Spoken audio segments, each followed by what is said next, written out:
one day I shall come back. Oh dear, we are in trouble, aren't we? I've reversed the polarity of the neutron flow, so the TARDIS should be free of the force field now. I have the advantage of being slightly ahead of you. Sometimes behind you, but normally ahead of you. Well, the trouble with time travel is one never seems to find the time. Change, my dear.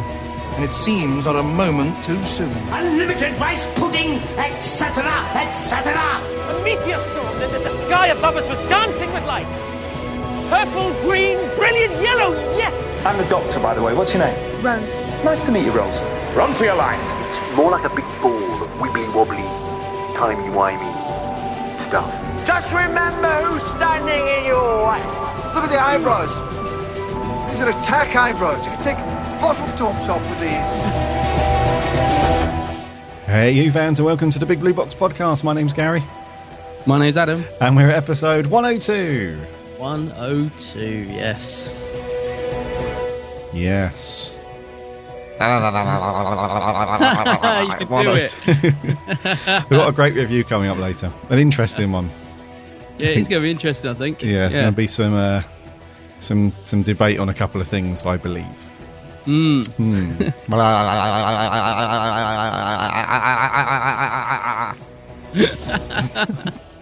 Very good. Anyway, I hope you guys had a cracking week and that you've managed to do something to do with Doctor Who. How have you been, buddy? Yeah, I've been very good, mate. Thank you. Yes. Yeah. How about yourself? What have you been up to? Yeah, all good. I'm on that sort of convention, sort of post-convention reflection period. Yeah, me too. If that makes sense. Because it's a very long day. We was only there. I mean, you were there for some of Saturday and Sunday. I was only there for Sunday. But even just being there on Sunday is a long old day. It is a long old day. Yeah, we managed to. We're talking about the London Film and Comic Con, obviously. Yeah, we managed to get a lot done, didn't we? We had a cracking day. Yes. On the Sunday. Yeah. I absolutely loved it, but I think we were both absolutely shattered by the end of it. We were. I certainly. I was knackered, and it seems to go quite fast as well. Because even though we had a busy morning with doing autographs and stuff like that, and then we had a break of a couple of hours before we had some photo shoots. Even in that couple of hours, it doesn't seem like you're having a break from it because you're still walking around, go and get some food, and then you go and look at something else, and before you know it, you've bumped into somebody and you're having a chat, and then before you know it, someone's off, let's go and do this, have a look. So yeah, so it doesn't feel like it's like non-stop, isn't it, throughout the entire day? It is, and I think because of the photo shoots as well, I'm constantly like watching my clock, watching the time, thinking, right, mustn't miss this, got to get here at this time, and so like you said, even when we're having lunch, you're sort of constantly on edge to make sure you get all your autos and photos you want. In fact, we still didn't manage to quite get everything we wanted because me and you wanted to get a picture on the Eighth Doctor's console at the end of the day, didn't we? That's right. And we sort of worked our way up there, and then I think we were chatting to some people, and it just by the time we got to it, they were shutting it up. They were like, no, we're all done, we're finished, and we were like, oh man. Yeah, we're like, are you sure? Because it's still there. They're like, no. Sure you don't want the extra £5 because it's £5 on it to get a photo on there. That's right, yeah. Oh, wow. So that was the only thing I think we missed out on. And I think there was still stuff we didn't quite manage, like some of the stalls. We had a look round it, but we didn't really. There were some things we only scratched the surface on. I mean, there was a lot. There's a lot going on, wasn't there? There was, so much going on. I think the last time that I went to this one in London, they only had one hall at the Olympia, which was really crammed. They just got the same amount of stalls. They just crammed it all in, and then you had the autograph stuff and things on the top floor, just dotted around. But this time they've opened it up, so you've got two main halls, which is a lot better because there was one point, it must have been about 2-3 o'clock in the afternoon. It was so busy. Even with the two halls there, it was really, I can't imagine what Saturday would have like, but it was really cramped. And if they only had that one hall, it would have been a nightmare. You wouldn't have been able to move. So fair play to them for that. It was, I found it to be a slightly better organised event this year around. This year, because in previous years, it's like, especially some of the photo shoot schedules, they've been all over the place in previous years. So even to the point where they've overlapped, so it would have been impossible for you to get to, two of the photo shoots that you'd have booked, and there was just all hiccups in the past. But this one wasn't too bad. I No, it found. seemed to run pretty smooth. I mean, yeah, going back to what you're saying about the crowds as well, I saw on the forum, a lot of people said it was really a mad crush last year. Yeah, and this year wasn't too bad. I think the only time I ever really saw it getting a little bit messy was when you were queuing for McGann, actually. And that woman was getting really cross. She was like, if you're not queuing for McGann, get out the way. And that was the only time it was like the queues were crossing over, if you like. Most of the time they'd space people out enough that you didn't have to worry about that. But that was the only time I saw it getting a little bit manic. Was with McGann. Yeah, I waited for ages for him. Yeah, you did. I went off and got about 4 autographs for you. I think it's because you got one of those guys in front of you that had about 20 things he wanted signed. Well, there was 2 guys like that in front of me. One of them just had a full-on, 10-minute conversation with him about various things, and there was another guy that he brought 5 or 6 items with him that he wanted all of them signed, and as he was signing them, he was having a conversation about each thing as well. So, could you sign this light at the end? Box set from Big Finish. Oh, how did it come about that you got involved in this then? So he's talking about it. He's like, what was the experience like? And he's, gives me an answer. So what, and it's fair play, you have to make the most of that little opportunity. Whereas I'm the opposite of those things. If it's really busy and there's a queue behind me, I'm like, exactly what I was like. I was like, hi Paul, it's great to meet you. I've not seen you at a convention yet. Really good to meet you. Big fan. He's like, cool. He's like, being friendly as usual. He's like, what's your name? Who's it to? I'm like, Gary with 2 R's, and he does that. And then you popped in, didn't you, at the very end? And we did the movie on the podcast recently. You rated it really highly. And he's like, this is all your fault then. And then shook his hand, and that was it. And I don't want to be that guy, that's everyone behind you's like, come on, mate. We've been standing here for 40 minutes already. So I'm always really aware of that as well, because I know exactly what it's like. So I'm always aware of people behind me, and I'm the same as you. I very often don't know what to say to them when I meet them anyway. But with McGann, I kind of did have something in mind for a change. So I was just saying, I really love the Big Finish stuff, and especially the things you did with Sheridan Smith. And so I chatted to him about that. But I kept it short because, like you said, I'm always aware that there's queue. And the queue wasn't as bad when I met him, I have to say. I was quite lucky. But also, I did sort of get the impression that they were trying to push people through quite quick. Not quickly. I mean, he was chatty and everything, but I'm surprised yours took so long because the girl next to him was sort of quite good at getting the queue moving. Yeah, so unless it was a different girl when you met him, but yeah, I did keep looking back and thinking, I could see your glasses. I was thinking he hasn't moved. Yeah, he's still there. He's still. I should check his shirt. Sorry, I could see. I was thinking you were really moving slow. But let's just quickly talk about McGann. Wasn't he a great guest to meet? He wasn't a letdown or anything. Super. He was just brilliant, wasn't he? He was absolutely brilliant. Yeah, worth the wait of him not being at a few conventions. It's when he does show up. We've heard. I've heard it before that he's generally just a really nice guy. And he's not one of these people that turns up, because there was one particular guest at this Comic-Con who was like, she just shouldn't have been there at all.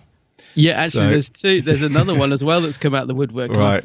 I've forgotten his name, a guy, and I've seen some of the photos of him, and they're hilarious. He's so grumpy. Yeah. So apparently Paul's never like that at conventions. He's always, very chatty, very friendly. So when he does show up, it's great. And I did have a really good couple of moments with him, because we had a photo shoot at the end of the day, didn't we, with him on the 8th Doctor's console, which was great. And I sort of ran up to the console and I was like, Mr. McGann, we meet again. And he's like, aha, yes, and that was great. So he's always in good spirit. So that was one of the highlights for me, was meeting McGann. He's such a great guy. Yeah, I was going to say, definite highlight. He was. Like you said in the photo shoots, he just it's the thing of, it's that welcoming smile and just the interaction. Yeah. Because you go through so quickly. I mean, you're literally, especially the console one. I think if I'd have blinked, the camera was done. It was so quick, that end photo shoot. So you don't really get a lot of chance. But even being pushed through really quickly, he was so engaging. Yeah. So that was very good. Who was another highlight for you that you met? Sylvester. He was so funny. He was in a really good mood actually this weekend. I have to say, he was really on good form. Yeah. All three actually, because we met McGann, Sylv, and Colin. Yeah, and all three of them were on really good moods, weren't they? I found. Yeah, they were. They were all very, very friendly, chatty. You know, like you said, McCoy was pulling funny faces in the photos at the table, and yeah, everyone seemed in a really good mood actually. Yeah. It's funny because we were looking at some of the autographs on the stalls downstairs of McCoy, and we were saying, "Wow, I've never seen his autograph like that." Yeah. Funny thing is, when I got back, I looked at my autograph. And it's the only one I've ever got, because I got a few from McCoy, but it's the only one I've ever got where he has actually signed it all in one row, like those ones we thought were fake. I was looking at it last night thinking, actually, that does look a little bit like the one we were saying looked nothing like his autograph, but I'm still not convinced by them. Yeah. But yes, he was in very good form. I have to say, another highlight for me was Fraser Hines. Fraser's just got this really cheeky little glint in his eye, and he's really, really friendly. And I had a really nice little chat with him as well, so that was good. And then when I saw him in the photo shoot afterwards, he's like, "Wow, it's been a long time since I've seen you," and he was just very, you know what I mean, very sort of friendly guy. Fraser is. Yeah. So I was happy to meet him again. Isn't a highlight for you, Michelle Gomez? Michelle Gomez. Yeah. I just don't know what to make of her actually, because she was friendly enough, but she was also quite mad. I think, to be honest, the way I would explain it is, I think she is very much in character, because like in the photo shoots, it's like she is just being completely balmy. Yeah. And when you meet her, she's kind of got these bunny ears on, and I just couldn't work her out. Yeah, I thought she was. I don't know if she really is as mad as she acts, or if it's, as I said, part of the character. But yeah, I couldn't make her out at all. I wouldn't say I found her intimidating, but I don't know. I didn't sort of feel that comfortable. I think I don't know. In the photo shoot, she wanted to do the back-to-back photo, which I don't like doing because of my big belly sticking out. So I said to her, "No, I don't want to do that." And she was like, "What?" You know what I mean? So I was like, "Oh my god!" She reduced me to a quivering wreck. But yeah, she was nice enough. She was nice, just mad, just bonkers. Just bonkers, mate. Yeah. We had a little chat with Colin as well, because there wasn't really a queue for Colin. I sort of walked straight up. Well, it's because him. he's at who hasn't met Colin Baker? I mean, we love Colin. But he's at every single convention. Yeah, and the picture that I got him to sign was the one that is the one from our review episode, Vengeance of Varys, with his hand. And I think he actually got his facts wrong, you know. Really? Old Cole, yeah, because he said in that photo, I'm sort of got my hand out against a big fly. And I was like, I don't think so, mate, because that's when you're sort of reaching out at your, you know, the sort of holographic sort of ghost figures in the corridor. Oh, that's right. Yeah, that's right. But you can't say that, can you? You can't. Go on, you should have. No, I didn't pick up on it. Actually, you should have said to him. You can't say. I think he said it was some ruined sort of his mood. An EG fly, an EG fly or something. He said he's pointing at, and I was going to give him the old fly. But he would that wouldn't have gone down well, would it? With old Cole, you got to give him a bit of slack. He's knocking on a bit. Wrecked his mood. Yeah.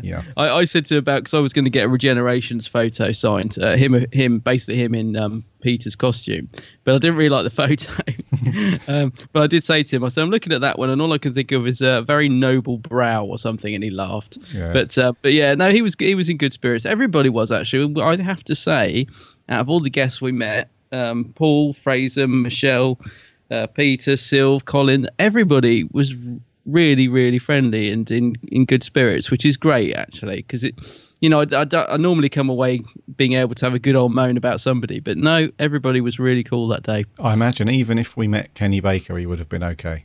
The atmosphere was good. Poor old Kenny. Yeah. He didn't look very well, did he? I walked past him. No.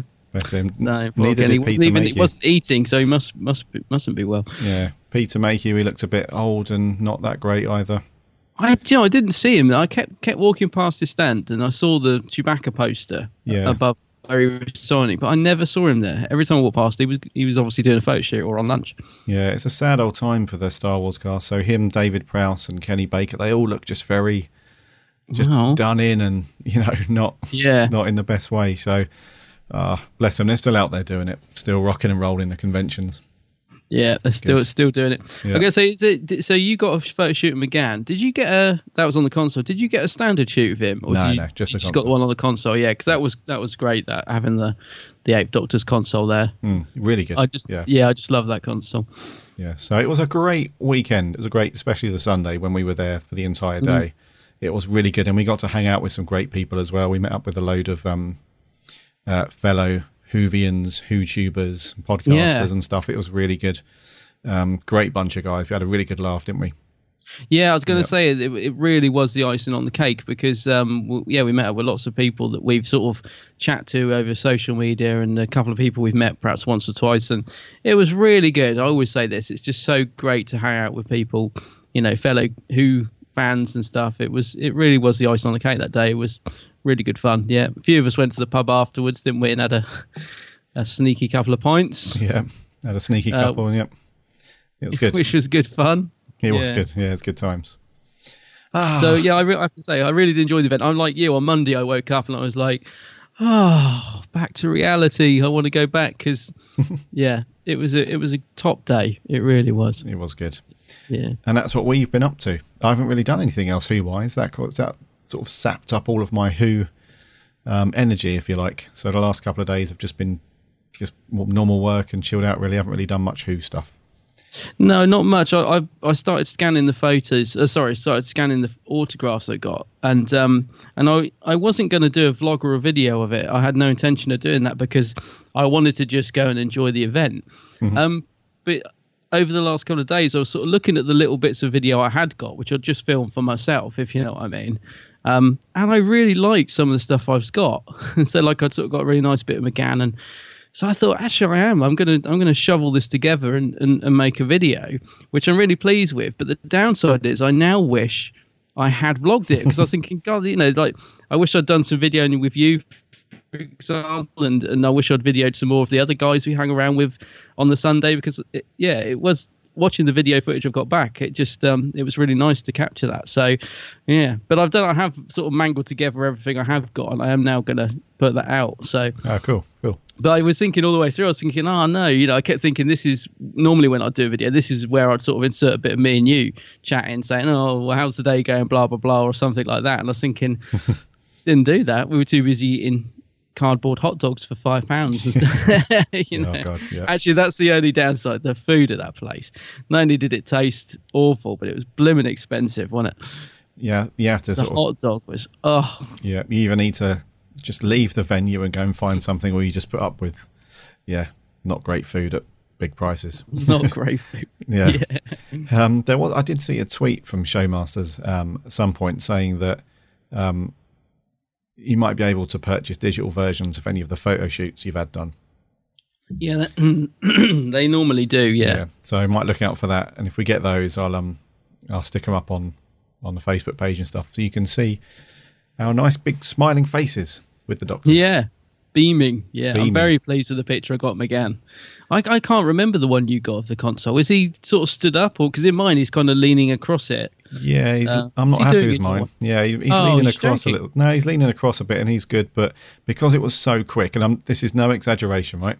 As soon as my hands touched the console, the woman who was taking the photos was like, "Right, great, thank you." Yeah, no, same here. And I'm not joking. And anyone that did that photo shoot can testify. It was 2 seconds, maybe. Yeah. Or 1.5 seconds. As soon as you touch your hand and you turn towards the camera, bosh!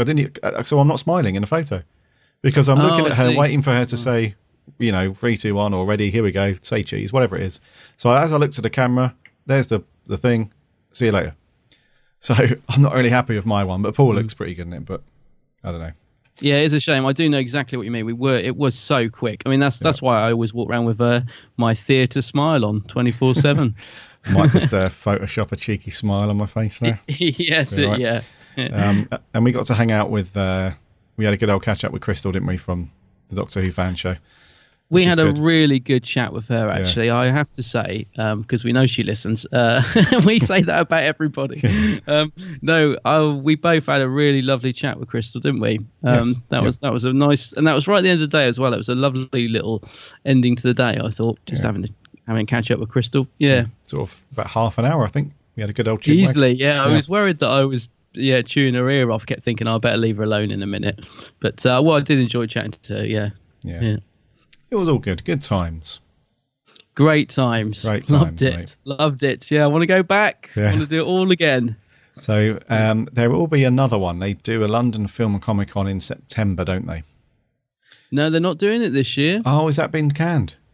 Well, the winter one. That's right, I saw a lot of people tweeting them saying, when's the winter one? And I don't believe they're doing one this year, which is a shame. Yeah, I saw a few people kicking off about it on Twitter the other night, actually. Yeah, like, why aren't you doing it? But I don't believe they are, which is a shame. Yeah. I thought they were, because, it's the... they're doing them in other places, aren't they? It's Cardiff in October and Newcastle in November, right? That's it. Right, yeah. I read you. So, okay. Oh, well. So keep an eye on those. Right, that's what we've been up to. Let's just forget about that, though, because we got some news to do. Let's get into the news. Yeah, you better land it.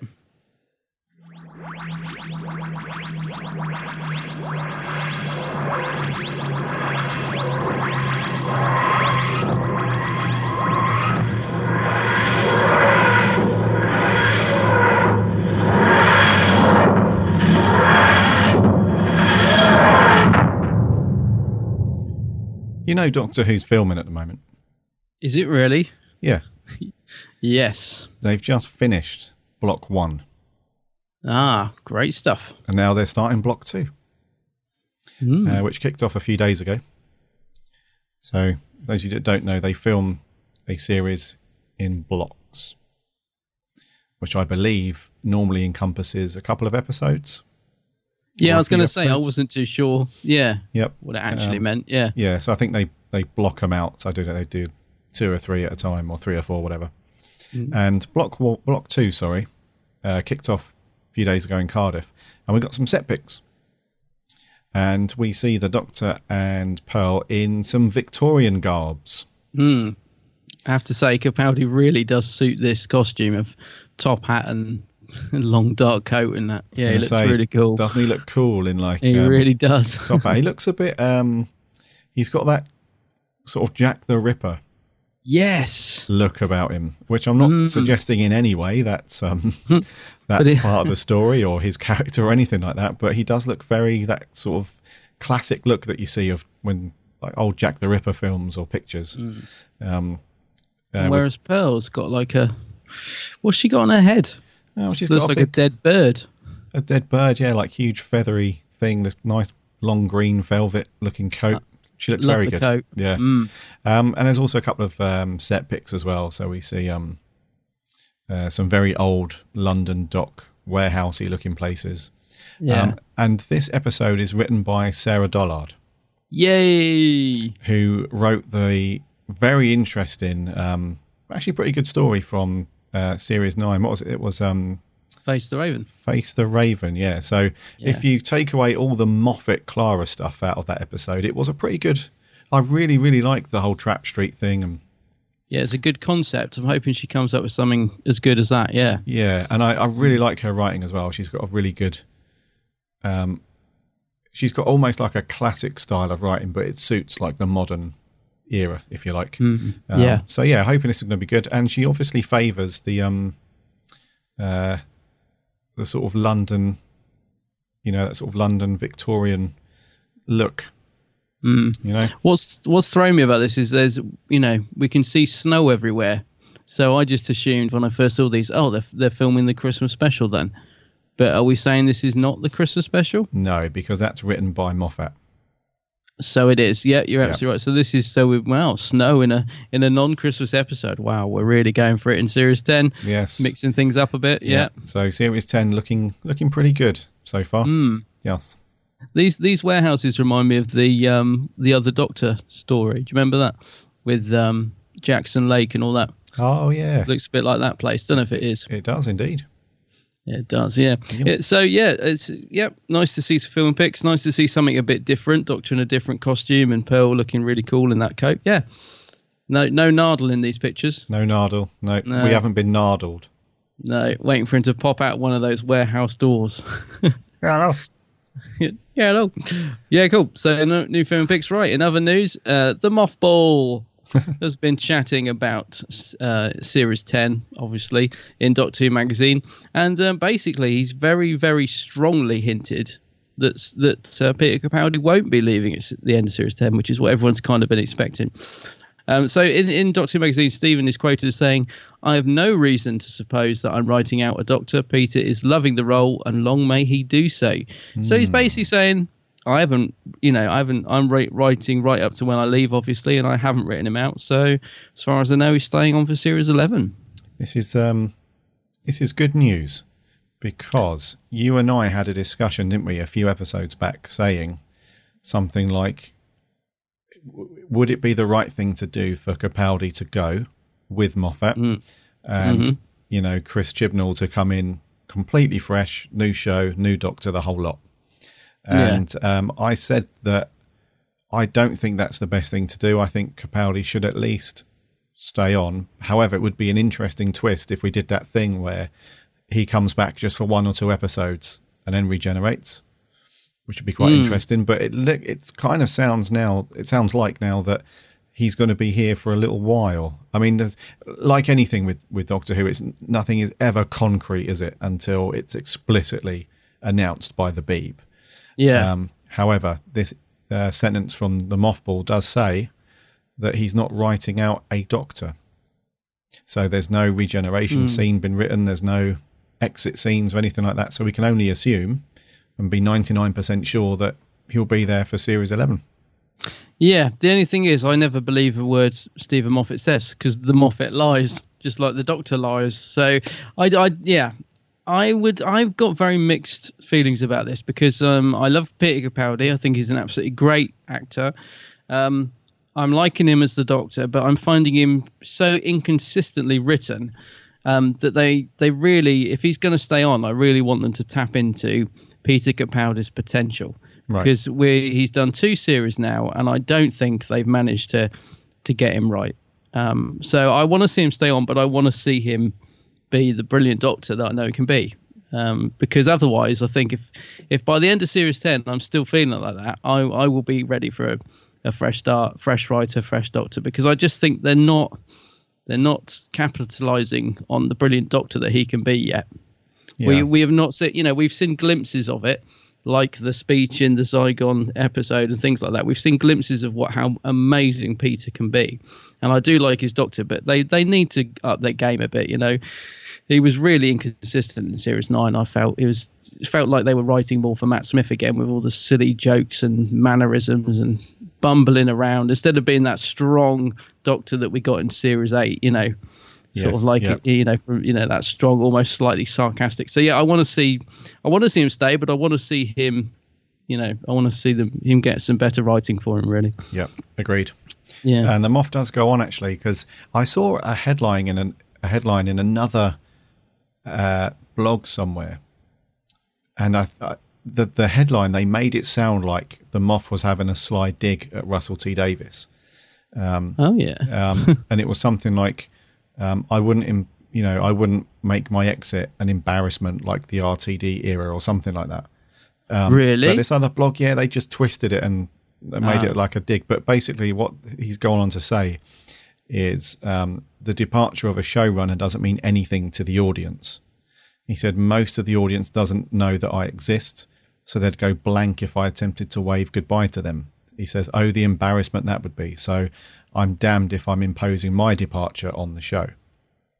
And what some people have taken that as like a dig to RTD, because he very much, said goodbye to all of the, important people on the show. And, he sort of, and this always comes up in discussion, doesn't it? Whenever you're talking about the RTD era, is, the last 2-parter, and how Russell T Davies sort of brought everything round full circle to a nice close before he exited the show. And me personally, I've never had a problem with that. A lot of people think it's too soppy and it's too, they shouldn't have done half of all that stuff. They should have just not wrote it that way. Personally, I think I love it. I really like how they ended that era of the show. Yeah. But the Moff seems to think that well, if you go on what he said here in the magazine, he's not going to be doing anything like that at all. It's just going to be a lot more low key. You know, there's not going to be a sort of big Moffat style exit for people to think, wow, that's now been the end of the Moffat era. I think he just wants to go out silently out the back door. You know, see you later. You know, it's nice. It's been nice knowing you, but I'm off. You know, best of luck. So we'll see. We'll see how he's gonna do that. But like you say, he does have a habit of telling the odd fib. So you never know. No, I think he will, because I'm thinking of when you look at the Husbands of River song, which he at the time of writing thought was his last, didn't he? Yeah. That was no big. Yeah, okay. He brought back River because he loves River, but it wasn't any. Yeah, it wasn't a big sort of send off for them off in that sense, was it? So I have a feeling he probably will be going like that. Yeah. And also, if we think about the regeneration from Matt Smith to Capaldi, that was super quick. There wasn't. What was that? Yeah. I mean, there was sneezed regeneration. Yeah, I mean, it was a little bit of a speech by Matt beforehand, which was expected. However, the whole regeneration thing, it was over in a snap of your fingers, and he was in. So you never know. Yeah. Yeah. That concludes the news. Nothing else going on, really. We have got a cool bit of merch, though. So come on in. Come on. Merch corner. Merch corner. Merch corner. I don't know whether to be impressed or disgusted. It's a bit rubbish, but it's pretty. It's very pretty. I'm excited and I'm not excited. Well, I'm excited. I'm happy and I'm not happy. Oh. Why are you not? Okay, well, let's get into it. So you're more happy than I am about this. I'm very happy. Off you go. With this bit of news. Yeah, well, because where did it come from? All of a sudden, out of nowhere, what was that tagline you used to have for the pod? We always forget. We never use it anymore, do we? What's that? It popped out of nowhere, in the middle of nowhere. All right. Yeah. The Paul McGann TV movie is being released on Blu-ray in September. It just suddenly appeared on the Amazon website, I think, as a pre-order. There was no sort of news beforehand about this. There's no real details about it yet, but apart from the fact it looks like it's going to be a 2-disc set. Yeah. There's no artwork or anything, and it says that the extras are still being finalised. So, yeah, they need to get a move on if it's September. We're already in August, but yeah, I'm super excited about this. I love the TV movie. I'm hoping they'll, by the sounds of it, it's going to be some extras we haven't had already.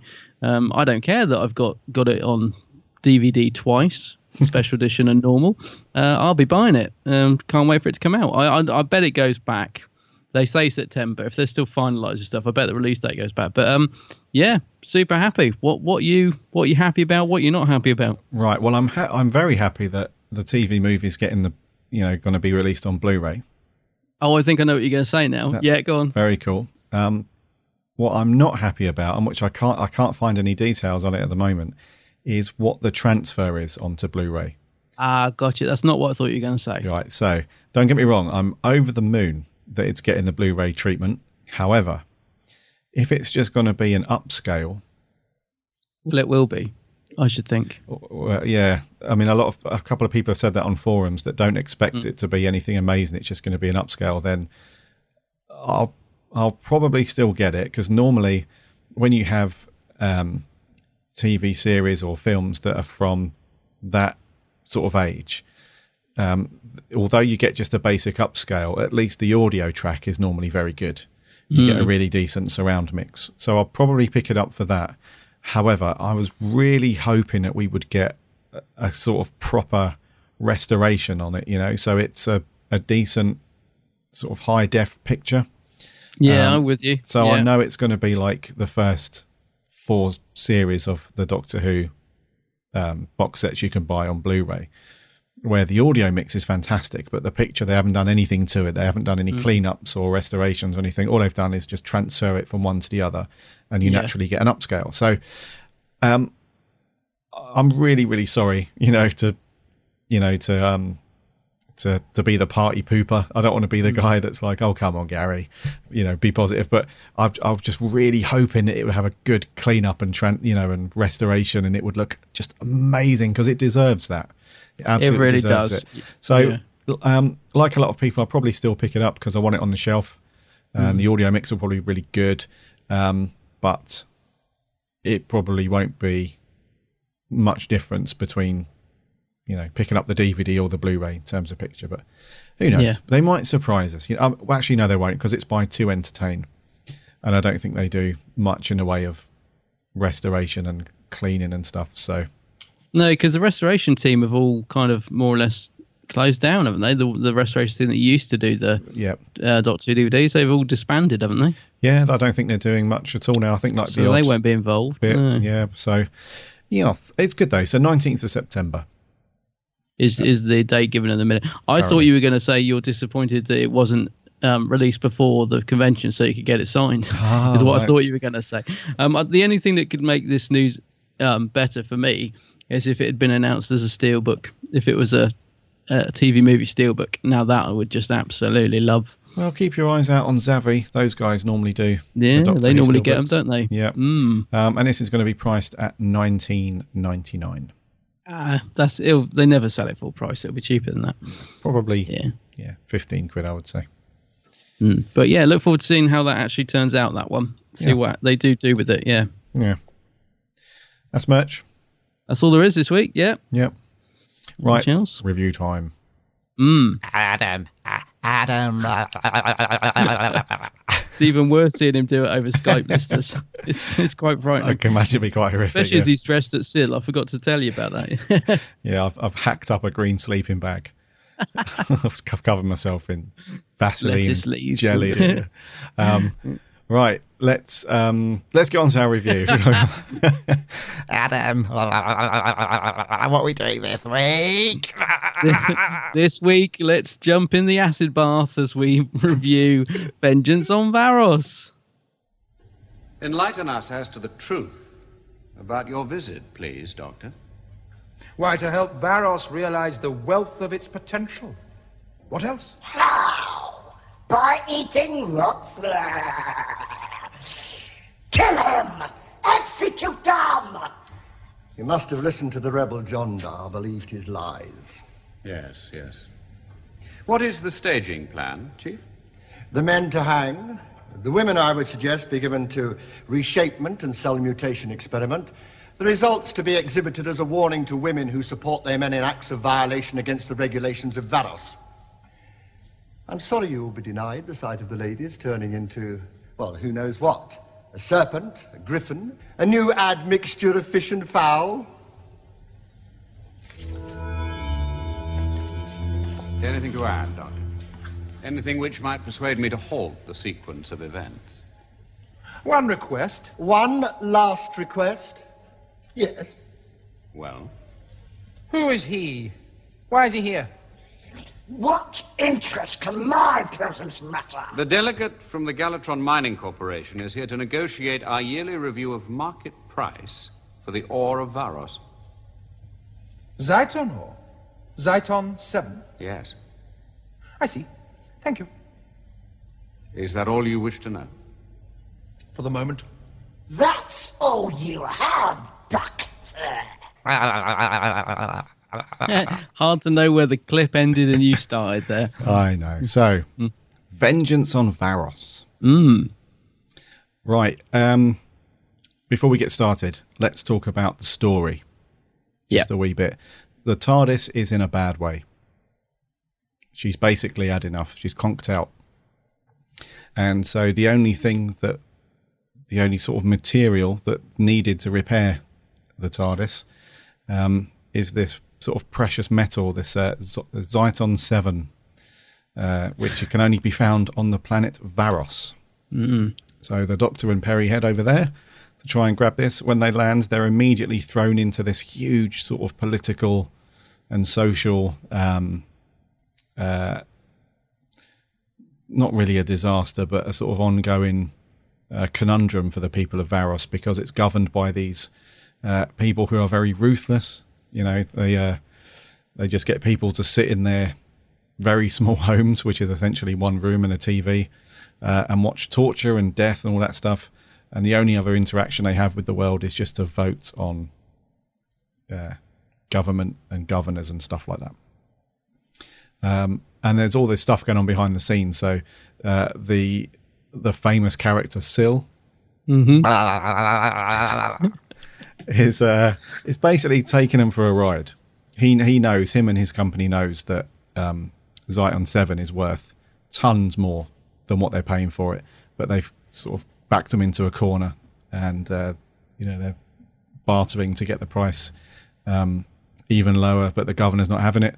So there's this sort of internal conflict going on between Syl and the governor, but then there's a guy, one of the chiefs, he's sort of in cahoots with Syl, he's trying to sort it out. And the Doctor and Peri's job really is to fix this sort of corrupt government, stop the people of Varos being sort of ruled by fear and all this stuff, and at the same time, trying to get the TARDIS repaired. Yes. So it's in a nutshell. Yeah, so it's a very political, social story agenda, this one. And potentially, depending on what your views on life and stuff like that, potentially quite a dark episode too. Very dark. Possibly one of the darkest Doctor Who stories there is. Yeah, I would say. It's pretty grim. Yeah. Yes. So quite a dark one in a couple of ways, I would say. Right, so that's Vengeance. What do you reckon, mate? Before we get into detail, generally your views. It's regarded as one of Colin's best or better stories, isn't it? Vengeance. Yeah. I think the storyline that you've just described is absolutely cracking. I think it's a really good story at the heart of it. But what translates on screen has never really been my cup of tea. I have to be honest. I've always, because people regard it so highly, I've always wondered what it is I'm missing. So obviously I watched it again this week before the review. I just find it really hard going. I find it too grim. There's not enough humour in it, and it's just not my cup of tea, really. I do think it's a very good storyline, but as a watch, I just find it a bit tough. So I want to be one of those fans that thinks it's amazing, but I'm not. I think it's a great story, but I just find it quite boring, if I'm honest. I just sit there thinking it's one horrible character after another, and there's not enough lightness in it for me. It's a bit too dark and gritty. So, yeah, good story. I'm just not a fan. It's just not one that I gravitate towards when I'm thinking of watching an episode of Doctor Who. Let's put it that way. What about you? Righto.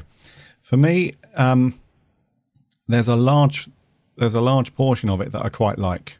I do quite like it. The only one thing for me that I guess puts me off the story is that it's so bloody boring. It is boring, isn't it? Honestly.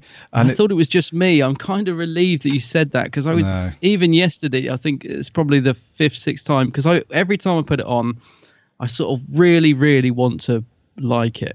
Yeah. And I just sit there and I get about 10 minutes in, and I'm just like, I'm so bored. Yeah. Yeah. So I'm glad you said that. Yeah. And I mean, I like you, and I think probably like a lot of fans, it's one of those stories that I really want to like, because let's be honest, Collins Baker normally comes under quite a bit of flack. His era, it's normally it's just not regarded as one of the best Doctors, and we're not really into that whole list stuff, and this Doctor's better than that Doctor. We don't really go into that too much, but just generally across Who fandom, across the classic era, Collins Baker's just not normally up there with the likes of Tom Baker and Patrick Troughton and even Paul McGuinness. So it to me, it was one of those opportunities where Colin Baker could have really cut loose with it, and turned, like we say a lot with the Matt Smith era, where you have a potentially not boring story, but not a great story, but then Matt Smith just sort of pulls it out the bag and, ends up being a fairly decent watch. I was hoping that this would be one of those examples for Colin Baker, where he took a fairly flat and boring script and just went for it and just made it a really, a much better watch than what it is. Yeah, because it's in his first sort of series, isn't it? I think it's the 2nd episode. So it's obviously we got Twin Dilemma at the end of Peter's last series. That's right. And then we had a quite long wait, and then we had Attack of the Cybermen, and then this, didn't we? So this is the second story in his sort of first proper run as the Doctor. So really, he should be knocking it out of the park, showing us his Doctor, arriving on the scene.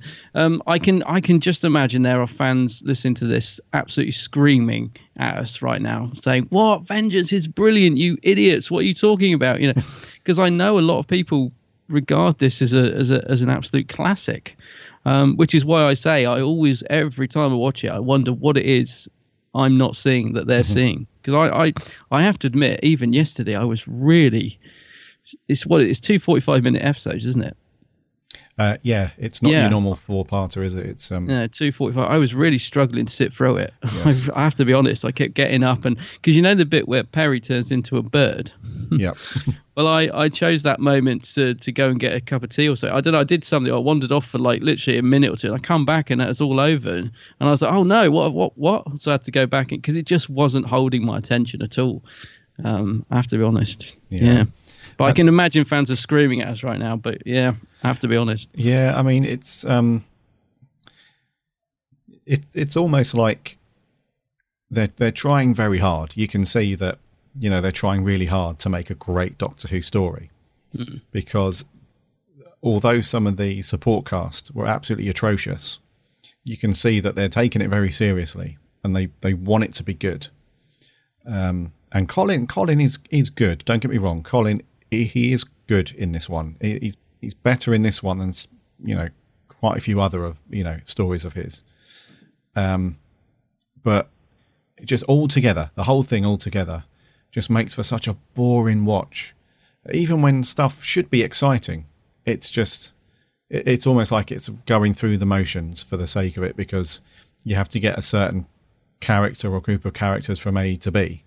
So what you'll do is you'll make A to B a bit more treacherous. So you'll throw in some stuff which should make it exciting, but it's just. And I think you do need to have at least one or two likable characters in it. I mean, pretty much everyone in this is unlikable or nasty. There's you've got to have somebody in it that you're rooting for. And there isn't anybody in this really, apart from the Doctor, I suppose. You want the Doctor to survive, and Perry, obviously. Mm-hmm. But every other character in it is so horrible and vile that I kept thinking all the way through, I couldn't really care less what happens to you. You're all horrible. You deserve everything. Apart from, actually, what's Jason Connery's character? I suppose he's a good guy. The guy who's getting tortured at the beginning. John Dar. Yeah, he's a good character. So I suppose you might say you've got him, but I mean, he's not really in it very much anyway. So I'm just surprised that when we talk about how producers just get to a certain point, like John Nathan Turner had been the producer now for quite some time, and I think at this point, and I think Andrew Cartmel might have even said this when we spoke to him, he's kind of not given up, but he's taken his eye off the ball a bit here, because when you think of some of the stuff that he wouldn't let through before, in Peter's era, because it was too graphic, too violent, and we get to Colin's era, and it almost just seems like he's let the handbrake off and doesn't care anymore, because everything seems to get through. Sometimes I'm really surprised what actually managed to get on screen in terms of script, in terms of violence, and this is just one of those stories that I'm amazed that JNT actually let it get produced. I'm glad he did, because I do think the storyline's really, really good. Mm-hmm. But I think the production and direction and some of the performances really do let it down. Yeah, but I'm amazed he even let it get that far, to be honest, knowing what he was like. I mean, yeah, almost forgot actually. We didn't do the story info. So this was back in 1985 in January, and it was written by Philip Martin, directed by Ron Jones, and overseen by Eric Sayward. And Sayward. Yeah. Now, Philip Martin, he only wrote one other Doctor Who story. What was that? And that's bleeding boring and all. What is it? It's Mind Warp from Trial of a Time Lord. Mind Warp. Now. I haven't watched that for a while. Yeah. I can't remember. I can't comment because I can't.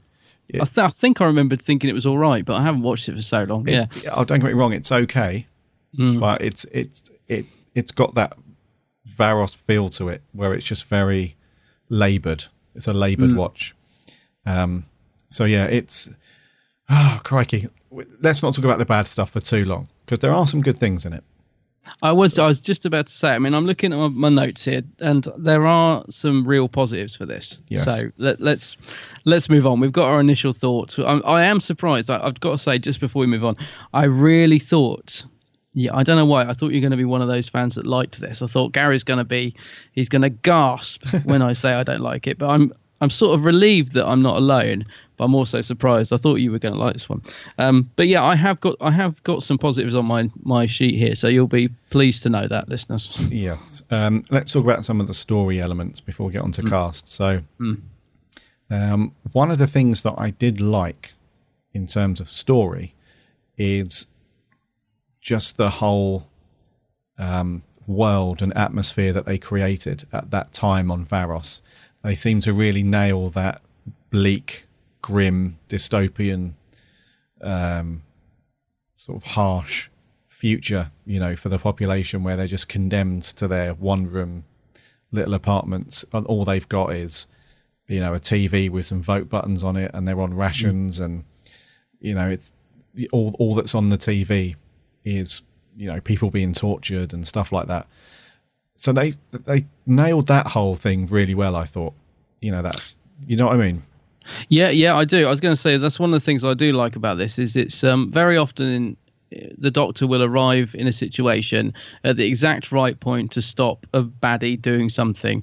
Whereas this, what I like about it is he's arriving in a world where this is just going on all the time. Yeah. It's not like he's arriving at the exact moment that the baddie's going to explode a bomb. He's arriving in a world and seeing what that world is like and saying, well, this is wrong.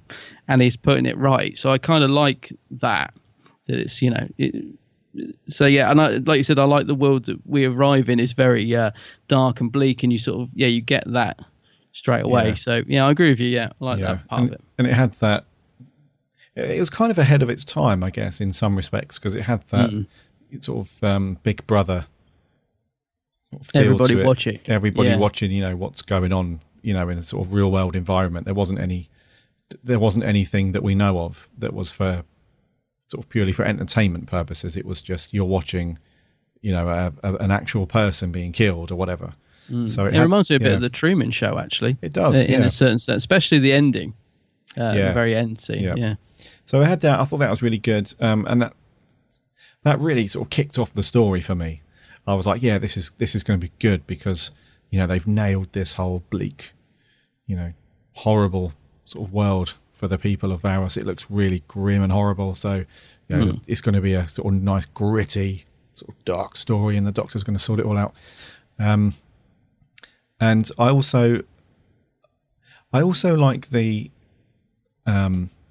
some of the effects as well for its time. I mean, back in the sort of mid-'80s, this was when things like, if anyone was alive back then, I was 5 years old.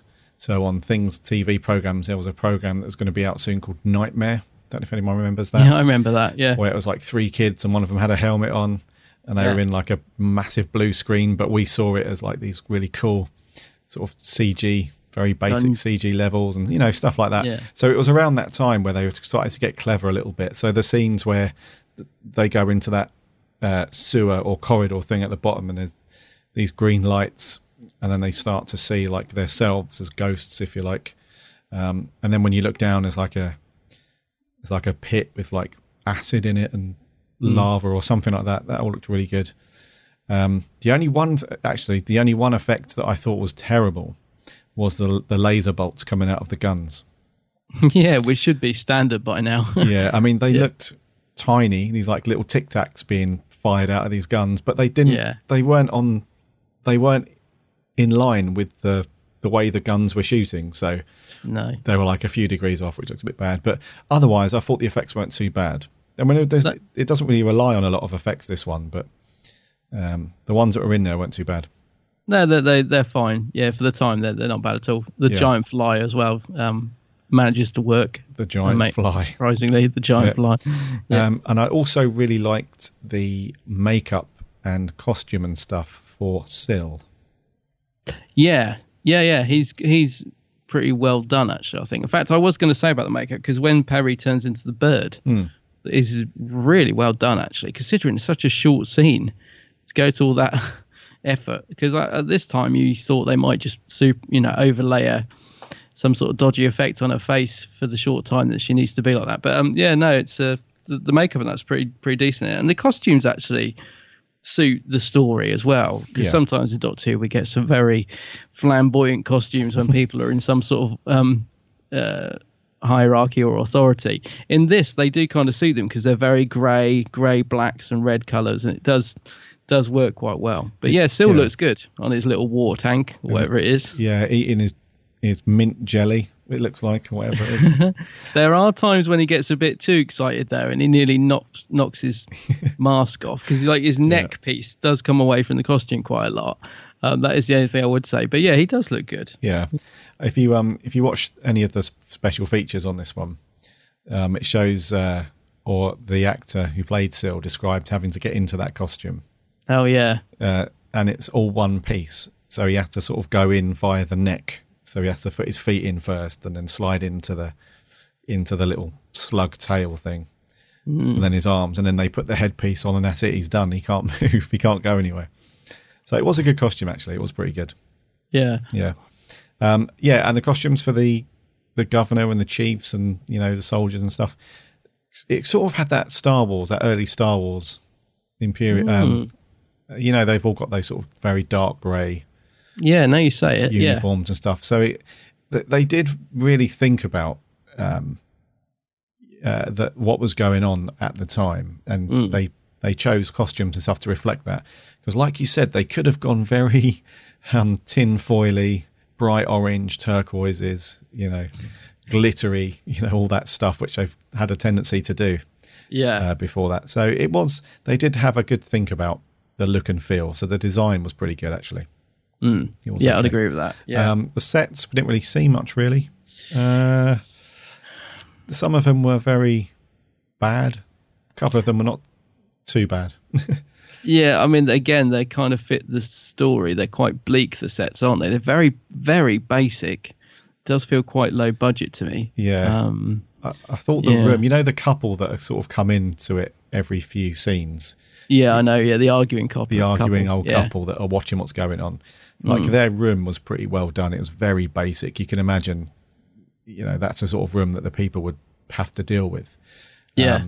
The only thing is, some of them were. What was going on with any sort of prison cell or any gate that was at the end of a corridor was it looked like one of those huge farmyard gates. Oh yeah. What was really funny to me was the gaps were big enough for people to squeeze through. Well, maybe not me, but yes, I know what you mean. Yeah, they were. Yeah, it was ridiculous. I did think that, like when Colin gets the cliffhanger to episode 1 when he's seeing the desert, that door shuts. It's a little bit feeble. Yeah. It is a little bit. Right, and this episode is renowned, isn't it, for its darker tones and stuff like that. So let's talk about a couple of those. Okay.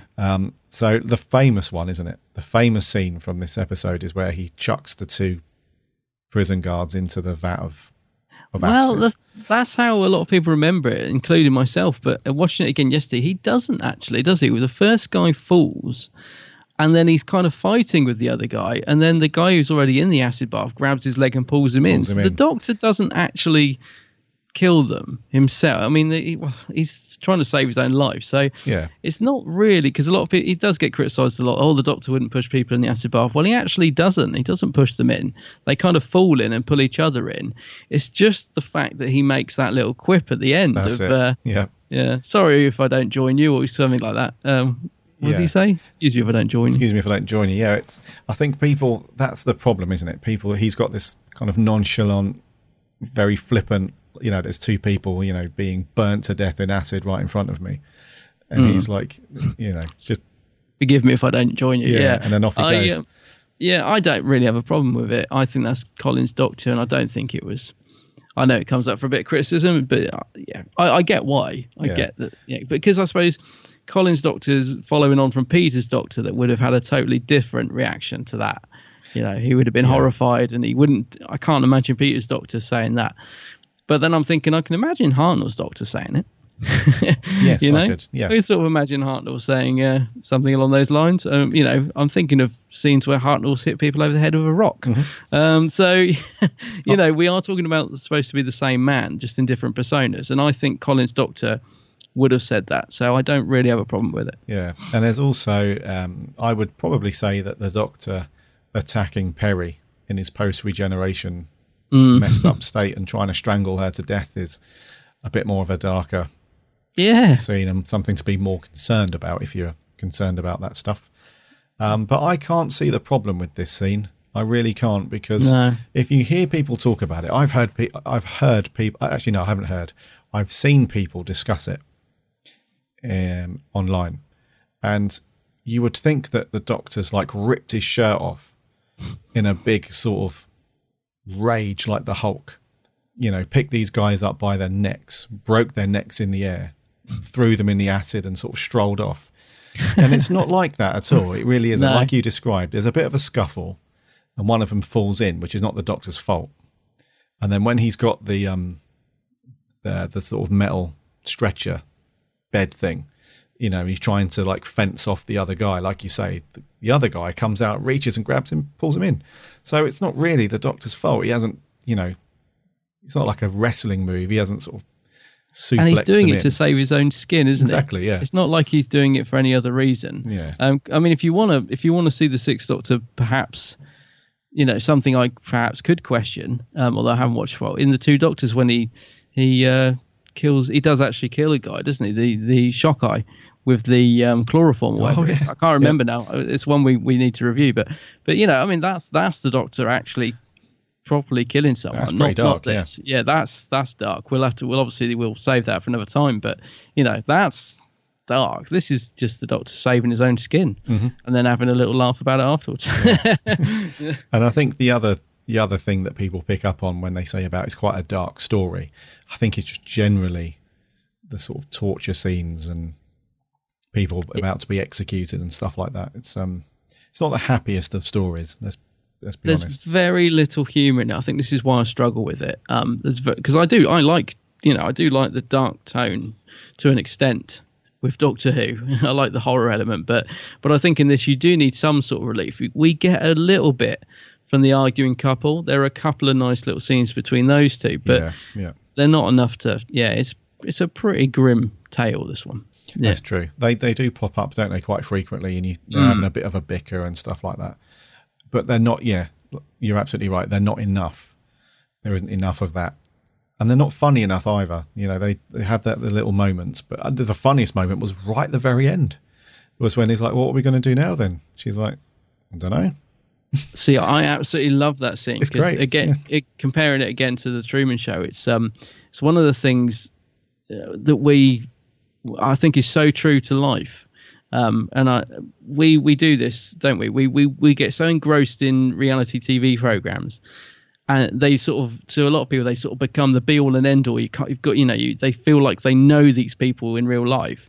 And then when something happens or the show ends, you just sort of go, oh, what's on the other channel then? Yeah. And we do that all the time. And I think it's a real good observation. So I really like the ending to this. Yeah, it's great. Because I think it's very true. Yeah. Yeah.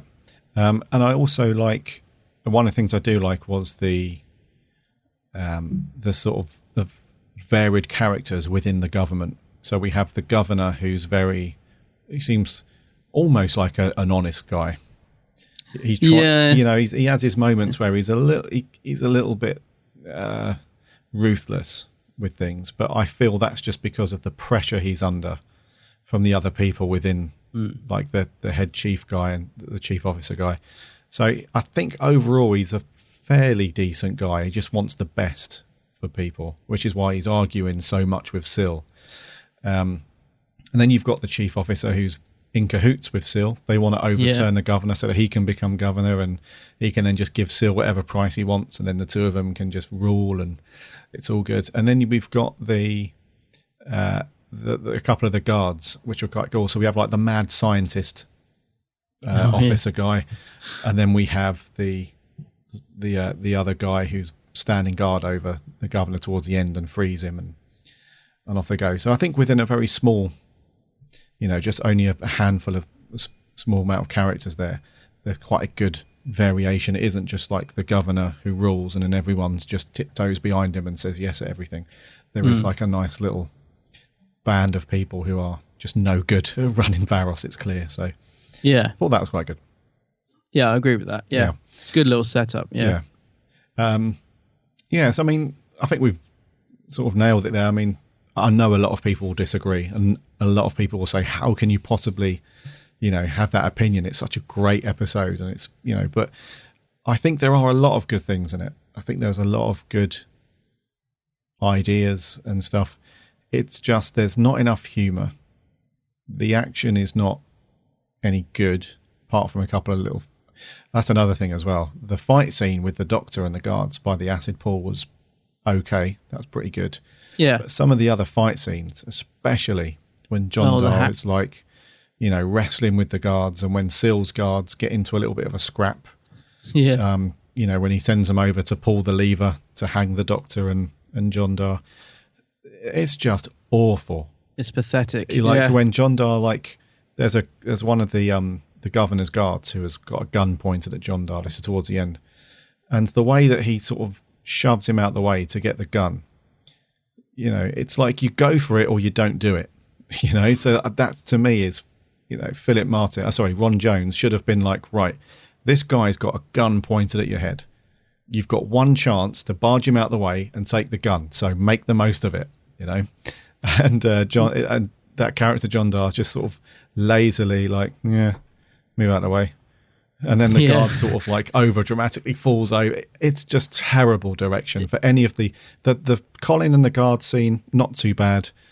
Some of the other things though, in the way of action, is just terrible. Yeah, I must admit, I kept thinking all the way through this as well. I haven't read the book, but I bet the book of this is good. I can imagine on paper that this could be quite a good gritty story to read. But that's what I mean about it not quite translating on screen. Like that fight, I mean, is a perfect example. You just sort of watch it and think, oh, for goodness sake. Yeah. And hanging as well. I mean, again, hanging and all that. I'm unfortunately old enough to remember when this first went out, and I was really not enjoying this as a kid.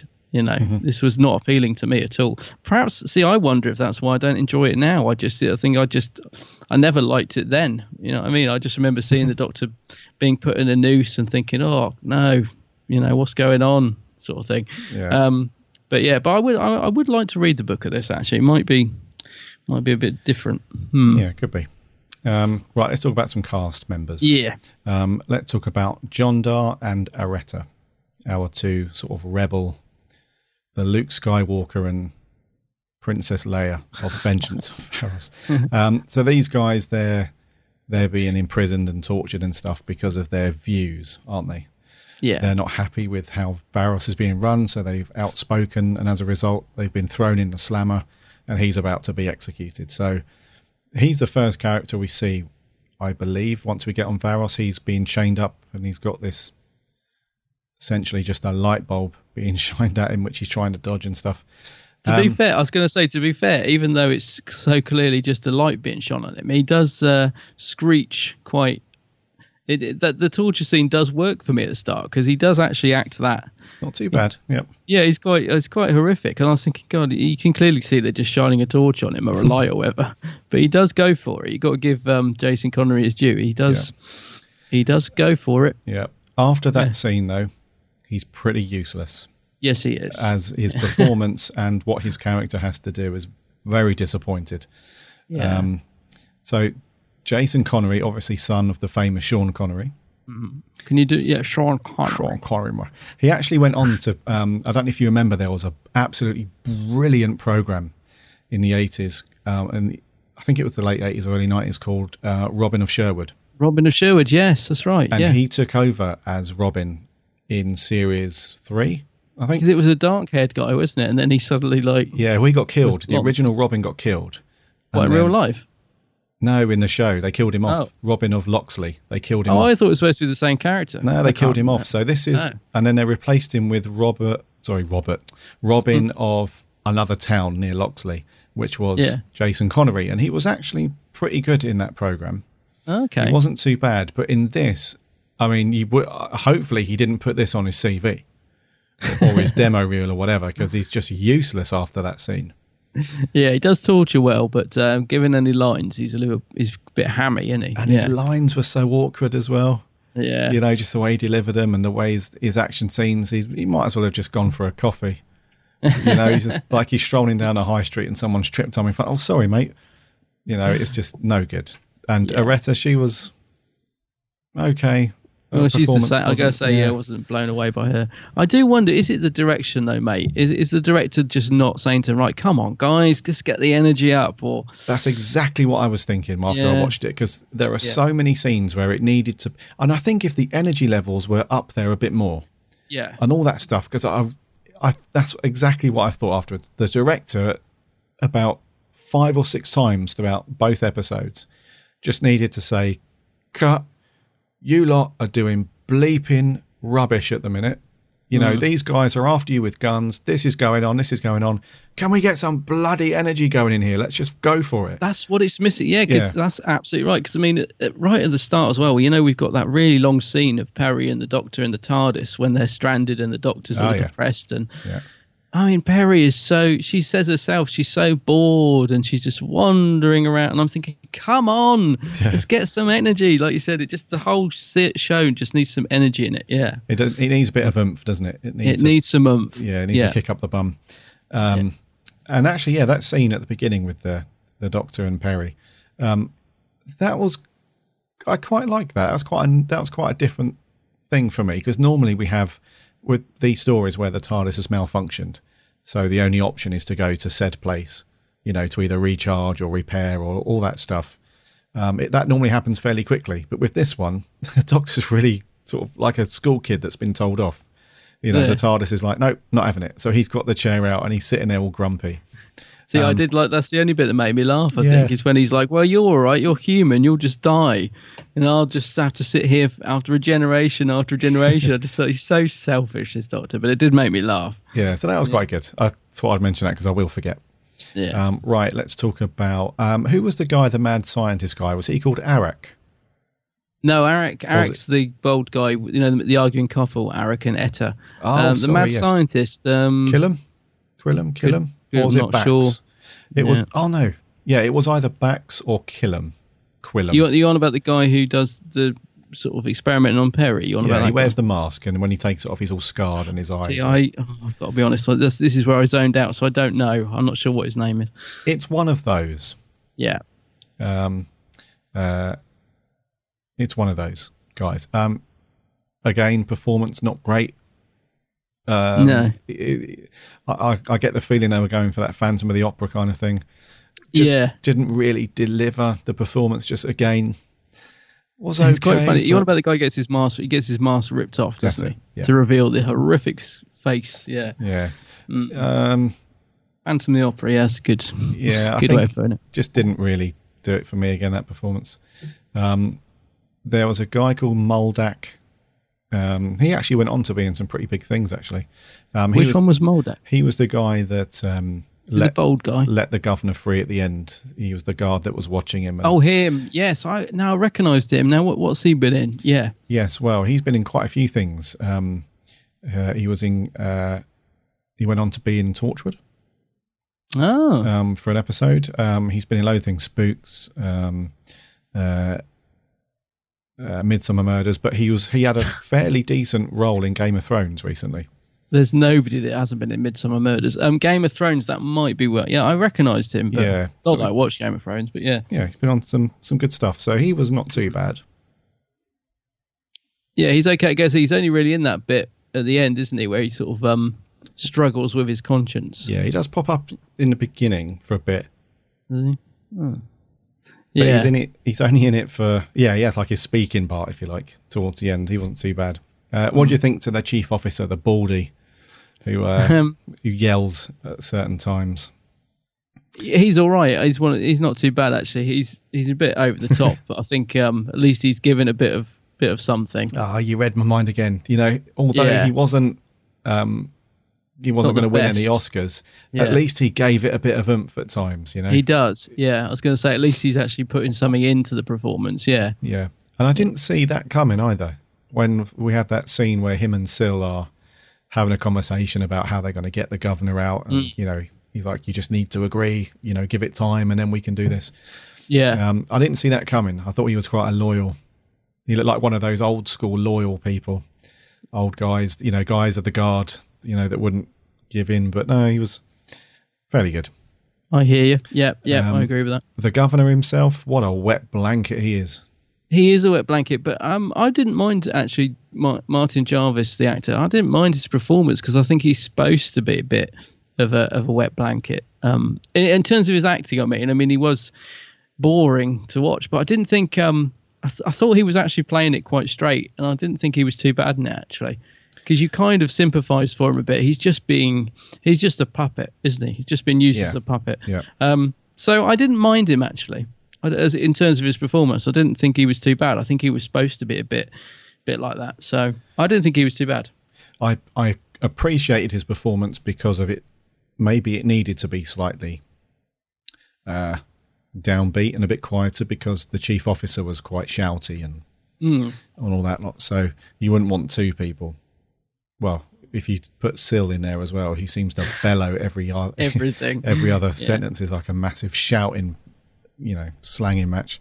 It would have been quite full on to have three people be very shouty and like that. So I can appreciate, but it just didn't help with the boredom factor when he was on. Yes, I know what you mean. It was come on, mate. Can't be that, you know, you've got to give it something at some point. But he was fairly straight, wasn't he, throughout the whole thing? And very straight-laced, yeah. Even when he was being tortured, he was like, oh. That's true. Oh. Yeah, the green light. Oh, yeah. Like, come on, you're being tortured. Go for it. You know, this is your career. Yeah, and he did quite a lot, didn't he, back in the day, Mind Jarvis? He did. In terms of career, he was quite a well-known actor, wasn't he? Yeah, he'd been in quite a few things, even up to that point. Yeah, can't think of anything, but I'd recognise him. Oh, yeah, loads of things. Anyway, yeah, loads of stuff. And then, what about Syl? Well, let's face it, Syl saves this blimmin' programme, doesn't he? I mean, Syl's great in it. Nabil Shaban. He's brilliant in it, and he is going for it. He's basically steals every blimmin' scene he's in and acts everyone else off. Well, maybe not acts, but shouts everyone else off the screen. And for me, he's the best thing in it. And yeah, I think he gives a great performance. Really, just sort of, he gets that mixture of being absolutely hideous, but also quite likable, even though you shouldn't like him. Character. So yeah, for me, he's the best thing about this whole story. I totally agree. Because he's just so impatient with his lines as well. So when some of the other actors have finished their lines, he's straight in there. You know, he's the one for me that brings the energy to those scenes. Oh, yeah. You know, he's constantly up on his high horse, constantly like just grumpy with everybody, especially the governor. And yeah, just yelling, screaming, all over the place. It's just fun. It's a combination of, you know, very funny to watch. And I think that's his vulnerability, is because he has to be wheeled around on a little tank. You know, it's that sort of humorous vulnerability. You know, he couldn't actually physically get into a fight with anyone. He can't do anything. But at the same time, he's got that, you know, he's almost that anarchistic. You know, he just doesn't mind seeing people. You know, he's quite up for watching people getting killed. He really wants the governor to be killed. Yeah, that's right. He's like a little child, really. He just has to have his own way. Yes. Yeah. That's the best way to describe it. He's like a little kid. He's a good character, I have to say. I do like the character of Syl as a baddie. You know, yeah. Yeah, pretty good. And he's a one for me that sort of I watched all of the scenes where he was in it. You know, as you wouldn't watch a classic Who. The scenes where he's not in it, it was more a case of, you know, what's going on Twitter. Oh, you really struggled. Yeah, I was the same. I really struggled actually to hold my attention. Yeah. Perry. Actually, just before we get onto the main cast, can I just quickly mention Arik and Etta, the arguing couple? Oh, sorry. Yeah. Because I actually, Sheila Reid, obviously, we know as being, she come back as Clara's aunt or nan or something, didn't she? And also, a lot of people know her from Benidorm. I found she was a bit I didn't think she was that great in this, but I really liked the guy who played Arak, the bold guy. I thought he gave a really good little performance, actually. But they were quite fun as the arguing couple. I thought they worked quite well together, especially, like you said, towards the end, when they're like... the scene I like, actually, is when he says, you can vote for me. No one will know.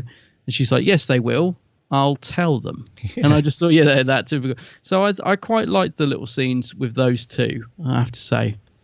Yeah, they were the fun. They were like the comic relief, weren't they?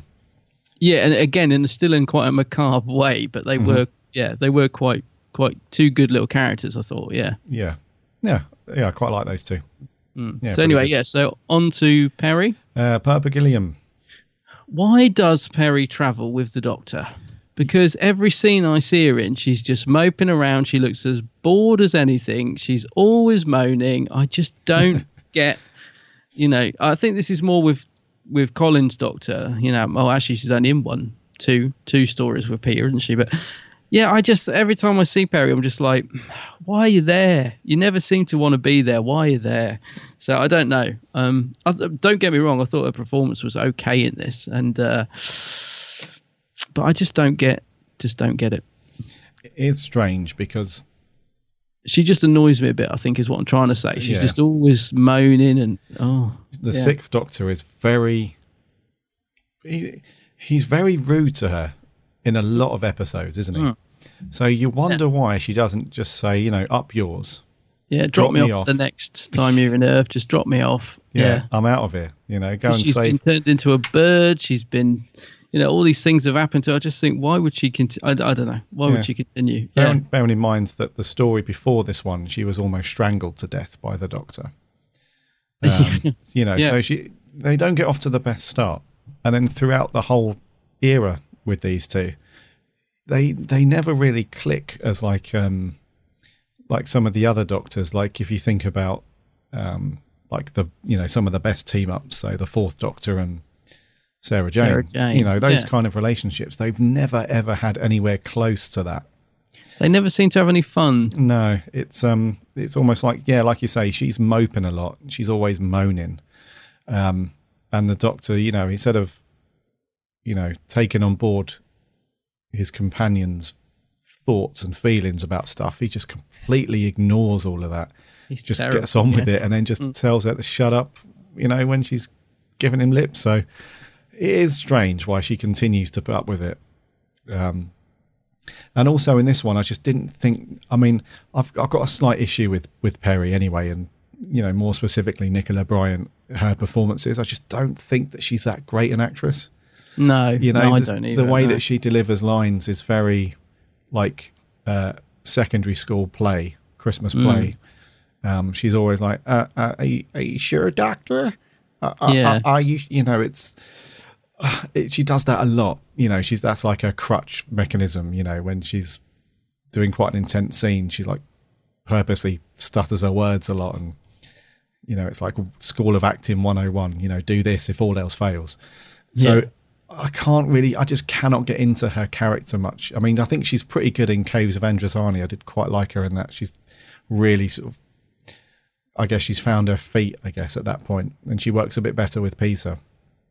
But with Colin, I just can't get into the two. It's just a struggle. It's strange, isn't it? Because I think the two of them got on so well off screen, Nicola and Colin, but I don't see much of that on screen. And I guess it's down to the scripts, because there's all that bickering going on, which I know they tried to cut down the further it went into the further it went on.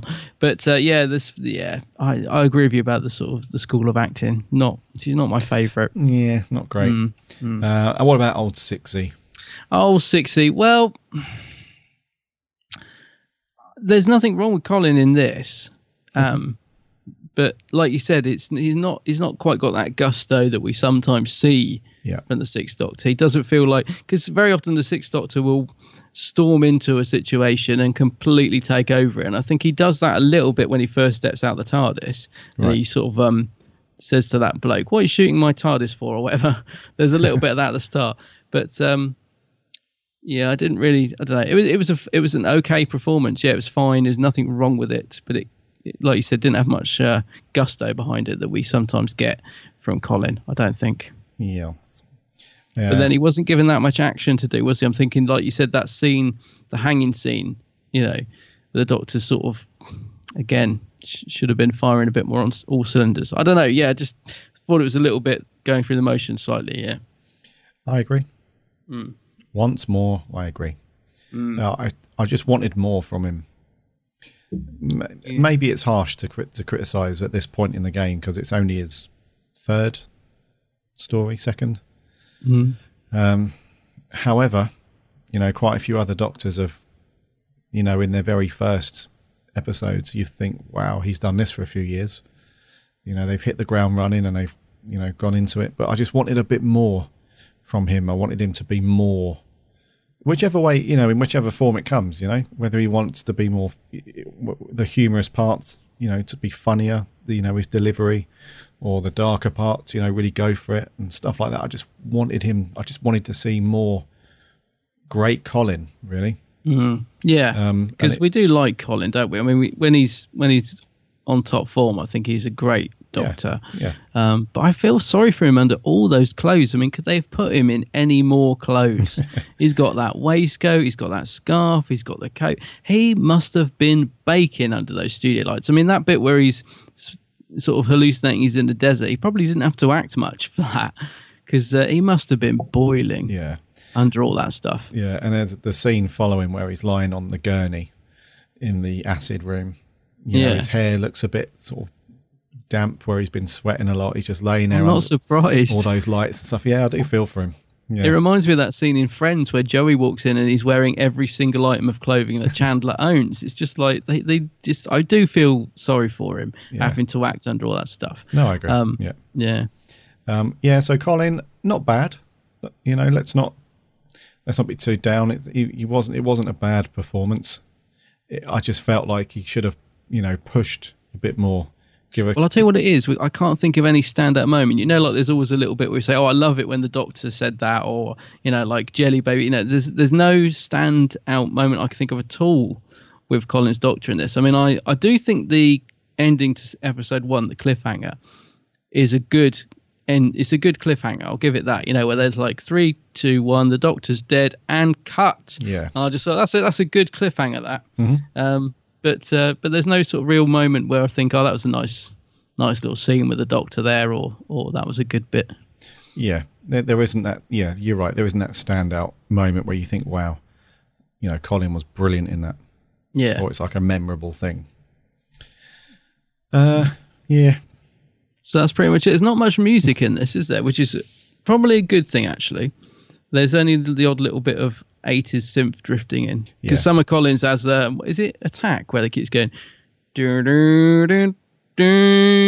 right. Every time. But thankfully in this one, they've toned it down. And I think that suits the sort of darker tone of the story. Because can you imagine having that sort of music going through this story? It wouldn't work. So at least they've got that right. Yeah, it's not too bad. And Jonathan Gibbs went on to do Mark of the Rani. Or did Mark of the Rani, yeah. So, yeah, he's got that style, quite minimal. Yeah. Yeah, it's pretty What good. is that story, that thing? They keep playing that sting. Is it Attack? I think so. Yeah, anyway. I think so, yeah. So that's Vengeance on Varos. Yeah. Let's do our review. It's you to go first. Is it? I thought it was you. Nope.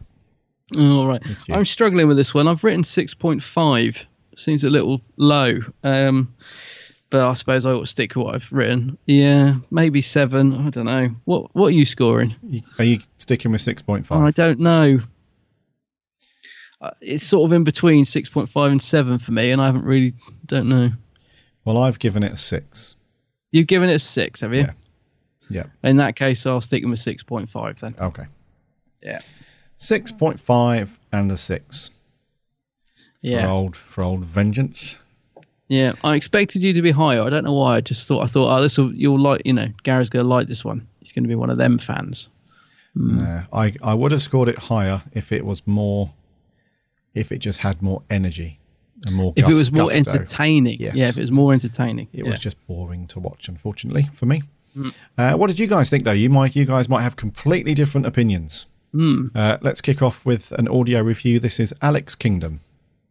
Hello, Gary Allen from the Blue Box Podcast. How you guys doing this week? And today we're talking about Vengeance on Varos.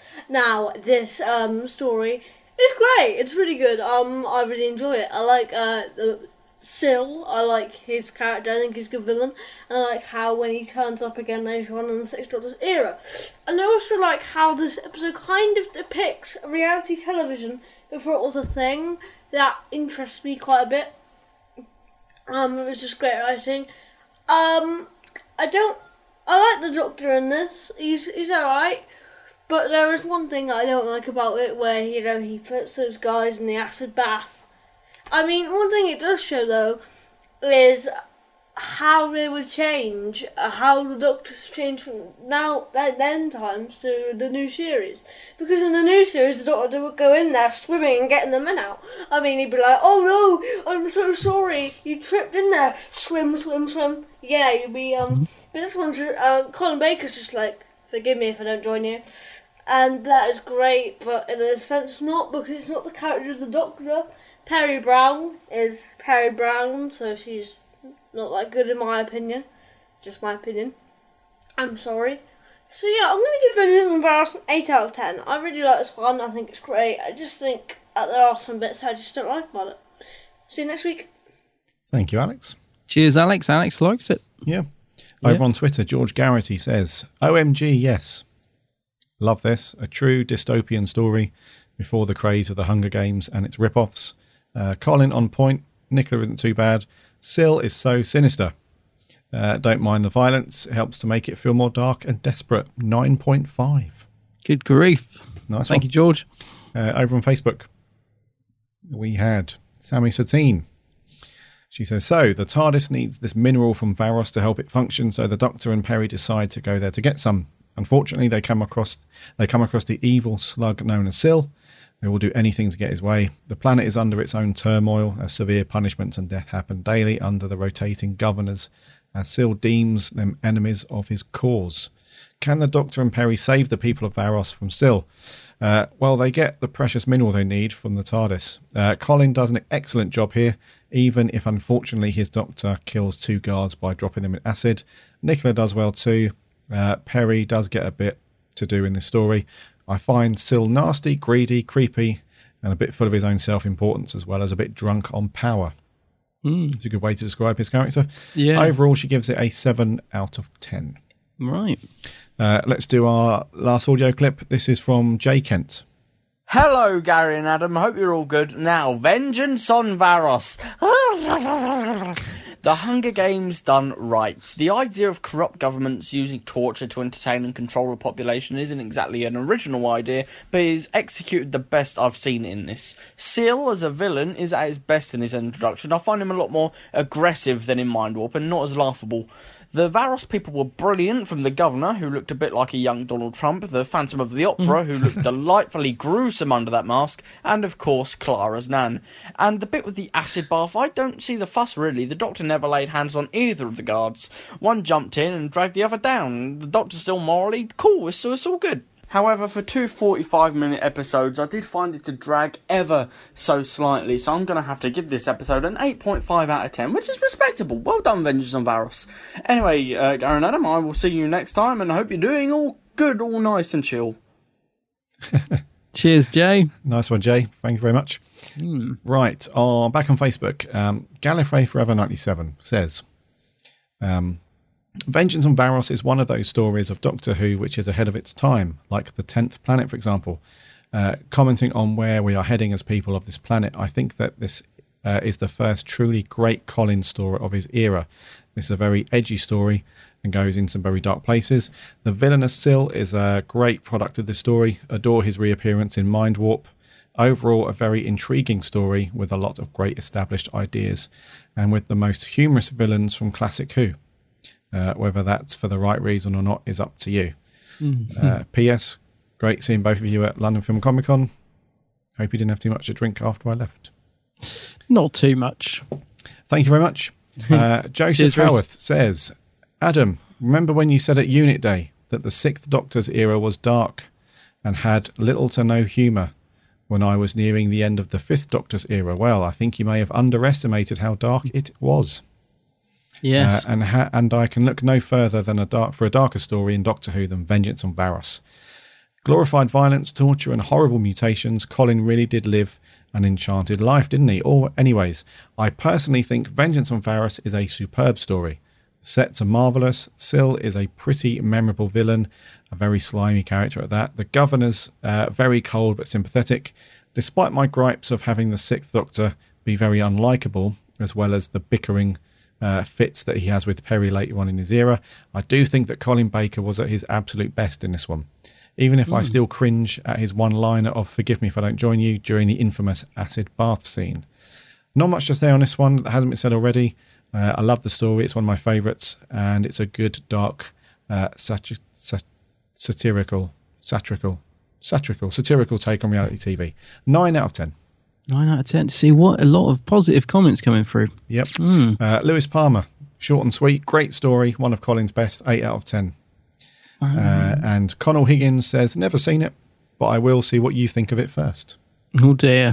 Well, take a middle ground, because a lot of people like it, clearly. Right, that's really important to mention.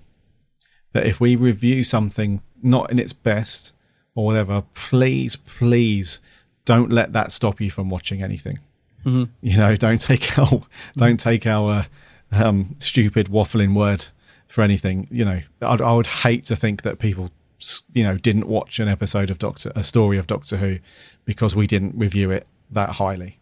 And a lot of people love this. Yeah, you need to watch it. A lot of people love it. It's just, and I will just say, and I'm sure you're the same, Gary, I've watched this quite a few times. It's not like I've just bunged it on this week for the first time and thought, that's rubbish. I have watched this a lot and desperately want to like it. So, and I'm sure you're the same. I'm sure you've watched it a few times as well.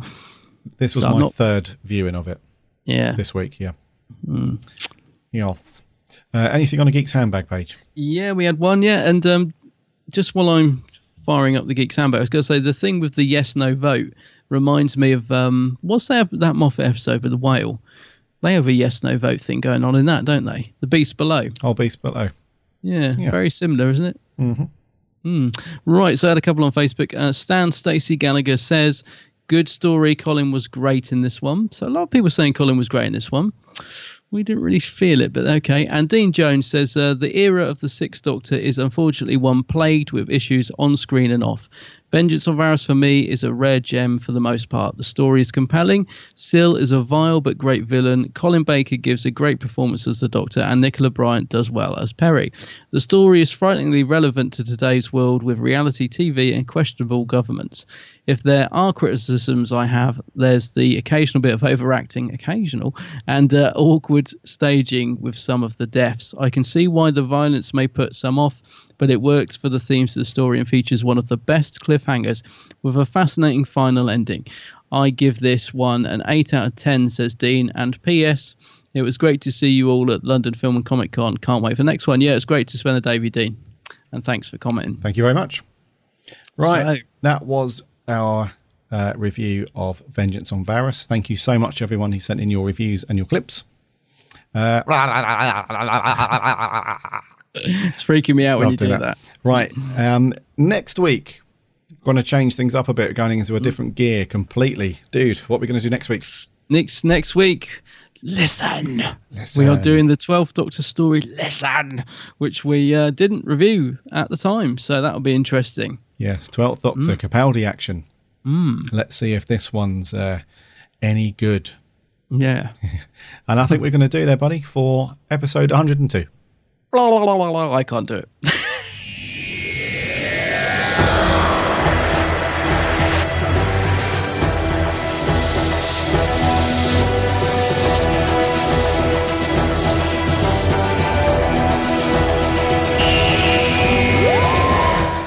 Thank you for joining us and sticking with us.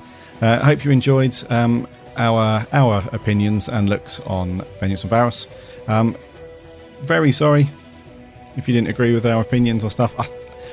In my head, I don't know if this is true, but for some reason I got the feeling that a lot of people were expecting us to love this one.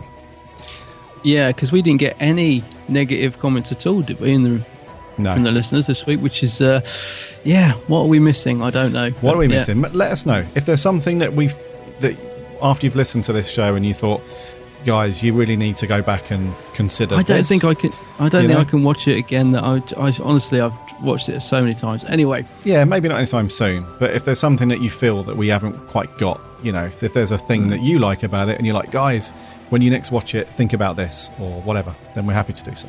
Yeah. Looking forward to next week, Mr. Capaldi. Listen. So we're looking forward to hearing your thoughts on that one. Go over to the website www.bigblueboxpodcast.co.uk. You can listen to all previous episodes, and you can also subscribe. There's a nice big buttons right in the middle of the screen to go off to iTunes and stuff like that. You can also link to Twitter, Facebook and Instagram. And if you are an iTunes listener, if you could give us a review and a rating, that would be awesome. Thank you very much. Remember to check out Adam's channel, The Geek's Handbag. You'll be able to see what we were up to at London Film and Comic Con. There's some snippets there that you're going to put out soon, I believe. There's a video coming.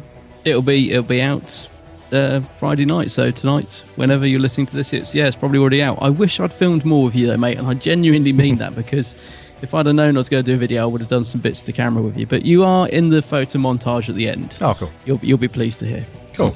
In the pub, yeah. So remember to check out Adam's stuff. Give us a look around on YouTube and Facebook. Give him a subscribe. That'll be all good. Right. Until next week. Episode 103. Rattling through them. Rattling through. My name's Gary. My name's Adam. And remember... oh no.